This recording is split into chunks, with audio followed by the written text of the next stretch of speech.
Within Georgia's new voting law are these two provisions. One removes the Secretary of State as the chair of the State Board of Elections, and the other allows the State Board to take over local election systems that are underperforming. Under the new law, the General Assembly will elect a nonpartisan chairperson to lead the State Elections Board.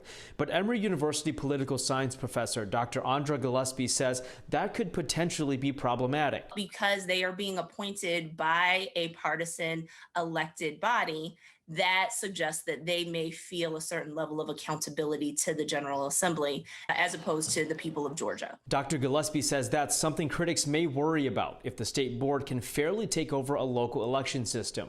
The law doesn't call out any specific counties when outlining the state's ability to take over local systems, but talks generally of counties with long-term problems with lines and processing absentee ballots. Critics suspect these provisions target Fulton County, a Democratic stronghold in Georgia, which saw issues during the primaries last June. They lay out guidelines of if you have multiple election cycles where there are problems, right, that could be grounds for a takeover. And that does seem to be pretty tailor-made to perennial problems that Fulton County has in reporting elections. GOP strategist Brian Robinson is a strong supporter of SB 202, and he says if anything, a state takeover helps all voters. If counties are consistently having a problem with long lines, slow service at the polling station, that needs to be fixed because that is in fact what suppresses votes. But he disagrees with removing the Secretary of State as the State Board of Elections chair. If we're going to say that Georgians have the vote to determine who the Secretary of State is going to be,